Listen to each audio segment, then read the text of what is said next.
ഒരു പ്രാവശ്യം 5 ദിവസത്തെ താമസിച്ചുള്ള ധ്യാനം നടക്കുമ്പം 23 24 വയസ്സ് പ്രായമുള്ള ഒരു പെൺകുട്ടി, ഒരു നടക്കാൻ പോലും പ്രായമില്ലാത്ത ഒരാൺകൊച്ചിനെ എടുത്ത് വരാന്തേ കൂടെ നടക്കുവാണ്.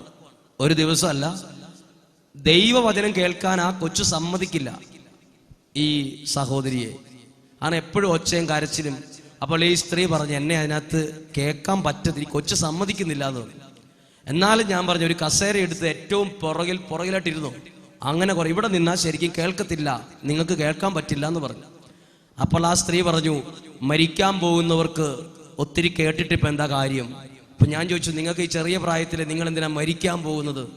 അപ്പോൾ ആ പെൺകൊച്ച് അവളുടെ ജീവിതത്തിലെ വലിയൊരു ഒരു കാര്യം പറഞ്ഞു. വിവാഹം 22ാമത്തെ വയസ്സിൽ കഴിഞ്ഞു. 1-2 വർഷമായി വിവാഹം കഴിഞ്ഞിട്ട്.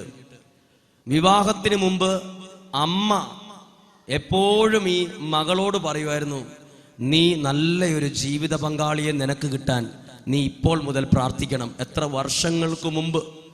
അന്ന് അവൾ ദൈവഭക്തിയും ജീസസ് യൂത്ത് എന്ന ഒരു കൂട്ടായ്മയിൽ സജീവ മെമ്പറും എന്നും പ്രാർത്ഥിക്കുകയും ദൈവവചനം കേൾക്കുകയും ഒക്കെ ചെയ്യുന്ന ഒരു നല്ല പെൺകുട്ടിയാണ്. ആ പെൺകുട്ടി ഇങ്ങനെ പ്രാർത്ഥിച്ചു, ദൈവമേ, നാളെ ഒരു സമയത്ത് എൻ്റെ വിവാഹം ആലോചിക്കുമ്പം എൻ്റെ കഴുത്തിൽ കള്ളുകുടിയനായ ഒരാൾ താലി കെട്ടാൻ ഇടവരരുതേ എന്ന് പ്രാർത്ഥിച്ചു. ആരെന്നെ വിവാഹം കഴിച്ചാലും കുഴപ്പമില്ല, പക്ഷെ കള്ളു കുടിക്കുന്ന, മദ്യപിക്കുന്ന, ലഹരിയിൽ അടിമപ്പെട്ടു പോയ ഒരാൾ എൻ്റെ കഴുത്തെ താലി കെട്ടരുത്. ഒറ്റ കാര്യമേ ദൈവത്തോട് പ്രാർത്ഥിച്ചുള്ളൂ, ഒരു കള്ളുകുടിയൻ എൻ്റെ കഴുത്തിൽ താലി കെട്ടരുത്. അങ്ങനെ ആ പെങ്കൊച്ചിനൊരു കല്യാണം വന്നു. കല്യാണത്തിൻ്റെ കഴിഞ്ഞ് 2-3 ദിവസം കഴിഞ്ഞപ്പോൾ മനസ്സിലായി, മുക്കുടിയനായ ഒരുത്തനാണ് താലി കെട്ടിയത്. മുക്കുടിയൻ എന്ന് പറഞ്ഞാൽ കുടിച്ചാൽ ആ വ്യക്തിക്ക് പിന്നെ മാനസികം പോലെയാണ്. കുടിയില്ലെങ്കിൽ കുഴപ്പമില്ല, കുടിച്ചു കഴിഞ്ഞാൽ മാനസിക രോഗി ചെയ്യുന്ന പോലെ തന്നെ ചെയ്യും. അതായത് ചായ കുടിക്കാൻ കൊടുത്താൽ, വെള്ളം കൊടുത്താൽ ചൂടുള്ള വെള്ളമോ ചായ മുഖത്തേക്ക് ഒഴിക്കും, ഉപദ്രവിക്കും, മാനസിക രോഗി ചെയ്യുന്ന പോലെ ചെയ്യും. അങ്ങനെ 2 വർഷം സഹിച്ച് ജീവിച്ചു. അങ്ങനെ ആ പെങ്കൊച്ച് തീരുമാനിക്കുകയാണ്, ദൈവം എവിടെയാ? എത്രയോ നാളുകൾക്ക് മുമ്പ് ഞാൻ ദൈവത്തോട് ഒറ്റ പ്രാർത്ഥന ചോദിച്ചുള്ളൂ, ഗവൺമെന്റ് ജോലി തരണമെന്ന് പ്രാർത്ഥിച്ചിട്ടില്ല, വലിയ വീട് എനിക്ക് തരണമെന്ന് പ്രാർത്ഥിച്ചിട്ടില്ല, കുടിയനായ ഒരുത്തൻ താലി കെട്ടരുതെന്ന് മാത്രമേ പ്രാർത്ഥിച്ചിട്ടുള്ളൂ. ദൈവം എനിക്ക് തന്നതോ ഡെയിലി കുടിക്കുന്ന ഒരാളെ, കുടിച്ചാൽ മാനസിക രോഗി. അപ്പോൾ ദൈവം എവിടെയാ? ദൈവം ഇല്ല, ദൈവം പ്രാർത്ഥന കേൾക്കില്ല. മനസ്സ് മടുത്തു.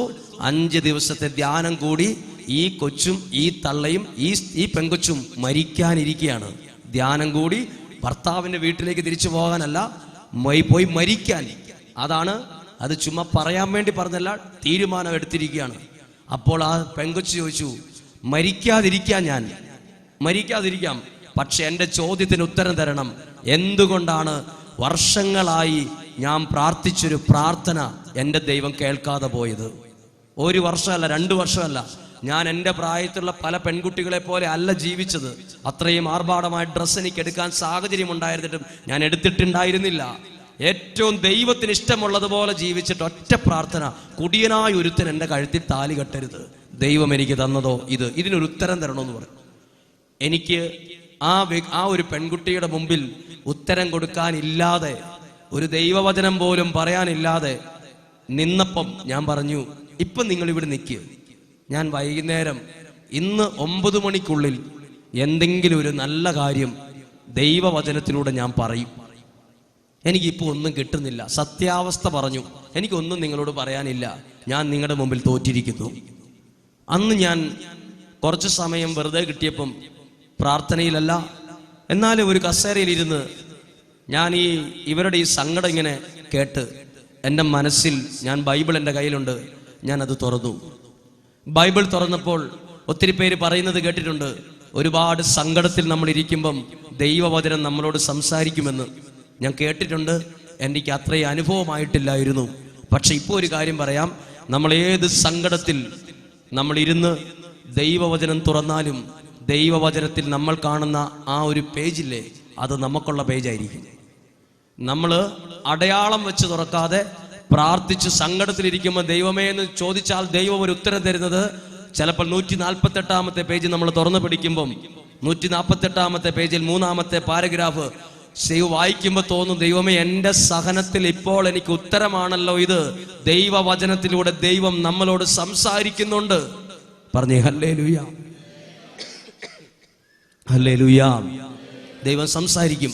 അപ്പൊ ഞാനിങ്ങനെ പ്രാർത്ഥിച്ചു, എന്തായാലും ഇന്ന് വൈകുന്നേരം ഉറങ്ങുന്നതിന് മുമ്പ് ഈ ഒരു ആൾക്ക് നല്ലൊരു വചനം പറഞ്ഞു കൊടുക്കണം.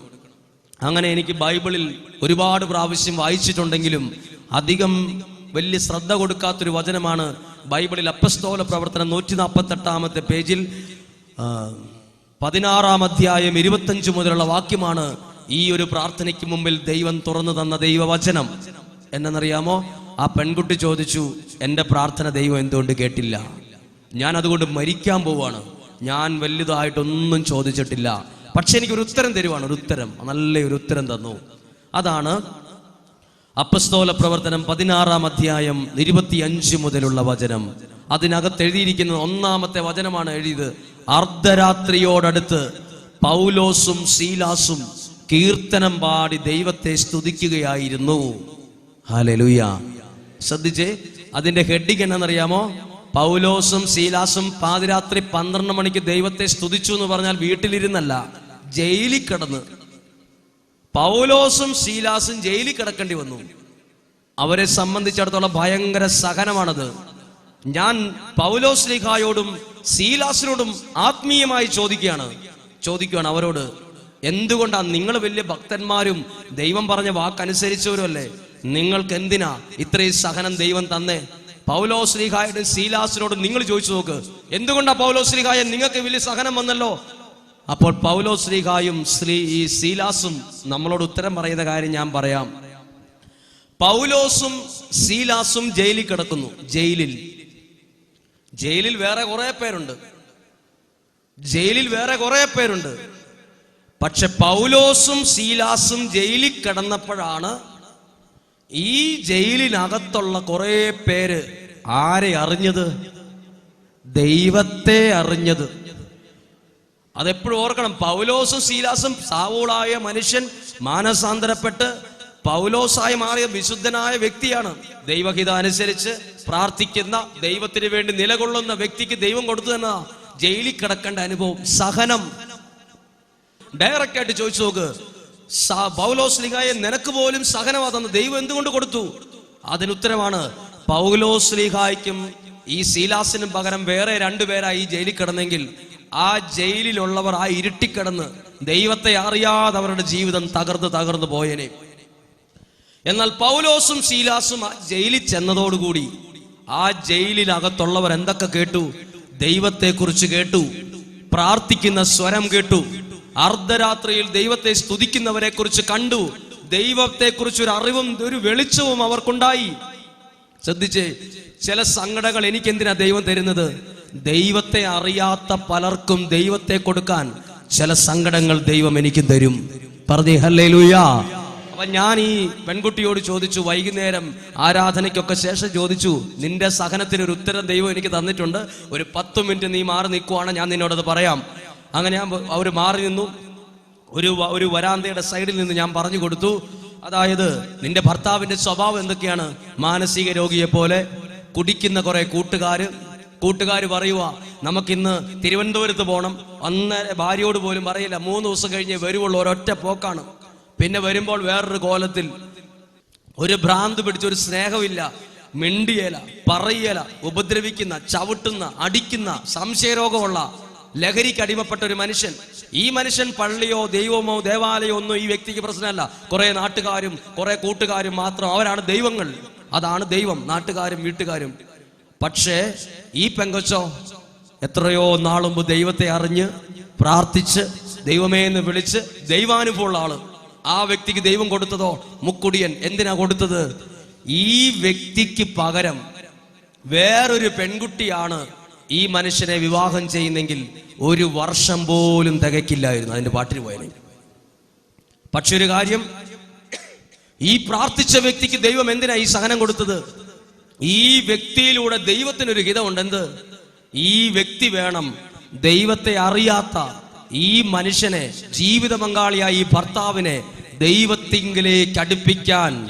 അപ്പോഴാണ് ആ പെങ്കൊച്ചിന്റെ കണ്ണ് തുറന്നത്. അപ്പോഴാണ് ഈ പെങ്കൊച്ച് വിചാരിച്ചത് ഇത് സഹനമല്ല, ഇതിന്റെ പുറകിൽ ദൈവത്തിന് വേറൊരു പ്ലാൻ ഉണ്ടെന്ന്. പ്രിയപ്പെട്ടവർ ശ്രദ്ധിച്ചോ, സഹനത്തിലിരിക്കുന്ന നിങ്ങൾ ചിന്തിക്കും, ദൈവമേ എനിക്കെന്ന് സഹനമാണല്ലോ. ഒരു പക്ഷെ മാതാപിതാക്കൾക്ക് നിങ്ങൾക്ക് സഹനമുള്ളത് കൊണ്ട് ഒരു ഗുണമുണ്ട്. നിങ്ങളുടെ മക്കൾ നിങ്ങൾ സഹനത്തിൽ പ്രാർത്ഥിക്കുന്നത് കണ്ടതുകൊണ്ട് അവർക്ക് നിങ്ങൾ പോലും അറിയാതെ കിട്ടിയ ഒരു അനുഗ്രഹമാണ് ദൈവത്തെ അറിയാനുള്ള കൃപ. പറഞ്ഞേ ഹല്ലേലൂയാ. ഒരു കരം ഉയർത്തി പറയാമോ? ഹല്ലേലൂയാ, ഹല്ലേലൂയാ. കരങ്ങൾ താഴ്ത്താ. നോക്കിക്കേ, സഹനങ്ങൾ. ഇപ്പൊ എനിക്ക് രോഗമാണ്, ഭയങ്കര സങ്കടമാണ്, സാമ്പത്തിക ബുദ്ധിമുട്ടാണ്. ഇതെല്ലാം നിങ്ങളെ ഞെരുക്കുമ്പോൾ നിങ്ങൾ എന്താ ചെയ്യുന്നത്? നിങ്ങൾ കൂടുതൽ ദൈവത്തോട് പ്രാർത്ഥിക്കാൻ തുടങ്ങും. ഈ പ്രാർത്ഥിക്കുന്നത് ആര് കാണും? നിങ്ങളുടെ തൊട്ടു പുറകെ വളർന്നു വരുന്ന നിങ്ങളുടെ മക്കൾ കാണും. ഇതാ എൻ്റെ പപ്പയും മമ്മിയും എന്തു പ്രശ്നം വന്നാലും അവർ പ്രാർത്ഥിക്കുന്നത് കണ്ടു. അവർക്ക് എന്താ കിട്ടുന്നത്? ഈ സഹനത്തിലൂടെ അവർക്ക് വേറൊരു കാര്യം കിട്ടുന്നുണ്ട്. നിങ്ങളുടെ മക്കൾ നിങ്ങൾ പോലും അറിയാതെ ഞങ്ങൾ അവർക്ക് ദൈവത്തെ കൊടുക്കുകയാണ്, പ്രാർത്ഥിക്കുന്നവരാക്കി മാറ്റുവാണ്. ഒരു സങ്കടവും ഒരു പ്രശ്നവും ഇല്ലെങ്കിലോ നമ്മളിങ്ങനെ സുഖസമൃദ്ധിയിൽ വണ്ടിയെടുത്തു, ഹോട്ടലിൽ ഭക്ഷണം കഴിച്ചു, കറങ്ങി നടന്നു. നിങ്ങളുടെ മക്കൾ എന്ത് മറക്കും? ദൈവത്തെ മറക്കും. അവർ ദൈവത്തെ മറന്ന് അവരുടെ ജീവിതം നമുക്കൊരു തലവേദനയായിട്ട് മാറും. ചില സഹനങ്ങൾ ദൈവത്തെ കൊടുക്കാൻ ദൈവം നൽകുന്ന ഒരു അനുഗ്രഹമാണ്. പറഞ്ഞേ ഹല്ലേലൂയ. ഒന്ന് എഴുന്നേറ്റ് നിൽക്കാം, എഴുന്നേറ്റ് നിൽക്കാം. സഹനത്തിന് വിലയുണ്ട്. ക്രിസ്ത്യാനിക്ക് പറ്റിയ ഏറ്റവും വലിയ മണ്ടത്തരം കൂടെ പറഞ്ഞ് നിർത്തുക. ക്രിസ്ത്യാനികൾക്ക് പറ്റിയ ഏറ്റവും വലിയ മണ്ടത്തരം പറയാം. ഇതാണ്, ഞാനോ സങ്കടം അനുഭവിച്ചു, എൻ്റെ പിള്ളേര് വേദന അറിയല്ലേ കർത്താവേ. ഇതാണ് നിങ്ങളുടെ അനേകം ആളുകൾക്ക് പറ്റിയ തെറ്റ്. ശ്രദ്ധിച്ച്, ഒരു പെൺകുട്ടി 18 വയസ്സും കഴിഞ്ഞ് 2 മാസവും കഴിഞ്ഞപ്പം ഒരു ചെറുക്കൻ്റെ കൂടെ രാത്രി 2:30 എഴുന്നേറ്റ് പോയി. 2:30. അപ്പോൾ അനിയത്തി ഭയങ്കര കാറിച്ച്, മമ്മി എന്റെ സ്ലൈഡ് ചേച്ചി അടിച്ചോണ്ട് പോയി, തലയെ കുത്തണ പുഴു അടിച്ചോണ്ട് പോയി രാത്രിക്ക്. 2:30 മണിക്ക് ചേച്ചി പോയത് അനിയത്തിയുടെ പുഴുവും സ്ലൈഡും നേരിടുന്ന ചെരുപ്പൂരി അടിച്ചോണ്ടാ പോയത്. പിറ്റേ ദിവസം മാനന്തവാടി സ്റ്റേഷനിൽ ഒരു പോലീസ് കേസ്. ഞാൻ വീട്ടു തടങ്കിലായിരുന്നു, നീ പെണ്ണ് കൊടുത്തിരിക്കുക. അങ്ങനെ ഈ പെണ്ണിനെ അന്വേഷിച്ച് ഇടവകല വികാരിയച്ഛൻ ഒരു വക്കീലിനെയും കൂട്ടി ഒരു വാഗനർ കാറിന് ഈ ചെറുക്കന്റെ വീട്ടിലേക്ക് പോകുമ്പോൾ കാണാൻ കൊള്ളാത്ത ലുക്കുള്ള കുറെ ചെറുക്കന്മാർ പെരക്കിട്ട് നിൽക്കുക. ഈ പക്ഷിക്കൂട് പോലെ തലയിരിക്കണ കുറെ പേര്. അങ്ങനെ കുറെ ആളുകളുണ്ടല്ലോ. ചില ആളുകൾ ന്യൂജൻ എന്ന് പറയുന്ന പക്ഷിക്കൂട് പോലത്തെ മനുഷ്യരൂപമല്ല, പണ്ടുകാലത്തെ ആളുകൾ മരത്തിൽ കാട്ടിൽ ജീവിച്ചിരുന്ന പോലത്തെ രൂപഭാവങ്ങളുള്ള തലമുടി നീണ്ടതും ഇങ്ങനെ ഏതാണ്ടൊക്കെയോ രൂപഭാവമുള്ള പെരക്കി കുറച്ച് പേര് പറയാൻ കൊള്ളാത്ത കുറെ അണ്ണന്മാർ പെരക്കിട്ടിരിക്കുക കാവൽ. അങ്ങനെ 6 പേര് ആ വീട്ടിലേക്ക് കയറി ചെല്ലുമ്പം ഈ പെങ്കൊച്ച് കൈയും കെട്ടി ആ തിണ്ണപ്പടിയെ നിപ്പുണ്ട്. അപ്പോൾ ഈ അപ്പൻ ചെന്നിട്ട് ഈ മകളോട് കൈ കൂപ്പി പറയാണ്, മോള് വീട്ടിലേക്ക് വാ, പള്ളി വെച്ച് പപ്പ മോളുടെ കല്യാണം നടത്തി തരും. അവളൊരു കുലുക്കവും ഇല്ലാതെ നിൽക്കുവാണ്. അരകല്ലും പിള്ളയ്ക്ക് കാറ്റ് പിടിച്ച പോലെ ഇരിക്കുകയാണ്. അത് കുറച്ച് കഴിഞ്ഞപ്പോൾ ഈ അപ്പൻ താഴ്ന്നു പോയി കരഞ്ഞോണ്ട് 18 വയസ്സുള്ള 2 മാസം കഴിഞ്ഞ കൊച്ചിന്റെ കാലയിൽ തൊടാൻ നേരത്ത് തൊട്ടിട്ട് മോള് കാല് പിടിച്ച് പറയാം, മോള് വരാമെന്ന് പറയാൻ വേണ്ടി നിർത്തിയപ്പം ഇവൾ ആ കാല് പുറകോട്ട് വലിച്ചിട്ട് അകത്തേക്ക് കയറിപ്പോയപ്പോൾ കൂടെ വന്ന വെറുതെക്കാരനായ വക്കീൽ പറഞ്ഞു, നിന്റെ ആ മൂത്ത മോള് ചത്തു എന്ന് കരുതിയാൽ മതി, കയറാൻ വണ്ടിയെന്ന് പറഞ്ഞു. ഇത്രയും സ്നേഹമില്ലാത്ത നീ ഇതിങ്ങളെ പോലുള്ള മക്കൾക്കാണോടാ തിന്നാൻ കൊടുത്തേ, കയറാ വണ്ടിയെന്ന് പറഞ്ഞു. അത് മരിച്ചു എന്ന് കൂട്ടറാന്ന് പറഞ്ഞു. തിരിച്ച് സങ്കടത്തോടെ വീട്ടിൽ വന്ന് ഇന്ന് ആ വ്യക്തി എന്നോട് പറയുക, ഈ ഒളിച്ചുപോയ പെൺകുട്ടിയുടെ അപ്പൻ എന്നോട് പറയുകയാണ്, അവര് വിവാഹമോചനത്തിന്റെ വക്കിലെത്തി, അവൻ കട്ടിലേലും അവൾ നിലത്തുവാ കിടക്കുന്നതെന്ന്. കുടുംബജീവിതം തകർന്നു, കയ്യിലെണ്ണാവുന്ന ദിവസം കുറച്ച് നാളെ കഴിഞ്ഞിട്ടുള്ളൂ. അപ്പോൾ ചില ആളുകൾ പറഞ്ഞു ഇദ്ദേഹത്തോട്, നിനക്കൊരു തെറ്റു പറ്റിയിട്ടുണ്ട്, നീ ഇനിയും മനസ്സിലാക്ക്, നിന്റെ മക്കളെ നീ വളർത്തിയത് സഹനം അറിയിക്കാതെയാണ്. ഈ ഇടവകയിലെ ആരെങ്കിലും സുഖസമൃദ്ധിയിലാണ് മക്കളെ വളർത്തിയെങ്കിൽ നിങ്ങൾക്കത് വേദന തിരിച്ചു തരാൻ സാധ്യതയുണ്ട്. അവരെ വേദന അറിയിക്കണം, കഷ്ടപ്പാട് അറിയിക്കണം, പട്ടിണി അറിയിക്കണം, ഇല്ലായ്മ അറിയിച്ചേ വളർത്താവൂ. മറ്റ് ധ്യാനത്തിന്റെ ഒരു പോയിന്റ് നിങ്ങൾ കേട്ടില്ലേലും ഞാൻ ഈ അവസാനം പറഞ്ഞത് മറക്കരുത്. അല്ലെങ്കിൽ ഈശോ പണ്ടേ പറഞ്ഞു, നിങ്ങൾ ആരും എന്നെ ഓർത്ത് കരയണ്ട, നിങ്ങളുടെ മക്കളെ ഓർത്ത് കരഞ്ഞാൽ മതിയെന്ന് അന്നേ പറഞ്ഞു വച്ചിരിക്കുക. പറയാമോ ഹല്ലേലൂയ? അവർക്ക് പറഞ്ഞേ ഹല്ലേലൂയ. ബൈബിളിലെ ദൈവം പറയുക, നിങ്ങൾ ആര് തന്നെ ആയാലും നിങ്ങൾ മനസ്സ് വിഷമിച്ച് കരഞ്ഞാൽ കണ്ണുനീര് ദൈവം കുപ്പിയിൽ എടുത്തു വയ്ക്കും. ഹല്ലേലൂയ. അതുകൊണ്ടാ പറയുന്നേ, ആരുടെയും കണ്ണുനീര് വീഴ്ത്തരുത്. മാതാപിതാക്കളുടെ കണ്ണുനീര് വീഴരുത്, അയൽവാസിയുടെ കണ്ണുനീര് വീഴരുത്, എൻ്റെ കൂടെ ജോലി ചെയ്യുന്ന ഒരു സഹപ്രവർത്തകന്റെ കണ്ണുനീര് വീഴരുത്, എൻ്റെ ഒപ്പം നിൽക്കുന്നവരുടെ ഒരു മനുഷ്യൻ്റെയും, അത് പാവപ്പെട്ടവനാണേലും ഏതു മതവിശ്വാസിയാണേലും ആരുടെയും കണ്ണുനീര് വീഴ്ത്തരുത്. ഹല്ലേലൂയാ. കാരണം ദൈവം വിലയിട്ട ഒരു സാധനമാണത്. ദൈവം വിലയിട്ടിരിക്കുന്നത് സ്വർണത്തിനോ പണത്തിനോ സമ്പത്തിനോ അല്ല, കണ്ണുനീരിന്. അതാരുടെയും കണ്ണിൽ നിന്ന് വീഴാൻ ഞാൻ ഇടവരുത്തരുത്. എൻ്റെ ഒരു പ്രത്യേക ഒരു കാര്യം കൊണ്ട് അയാൾ മനസ്സ് നൊന്ത് കരഞ്ഞു, അതെനിക്ക് ഇരിപ്പതാ, കണ്ണുനീരിന് വിലയുണ്ട്. ഹല്ലേലൂയാ.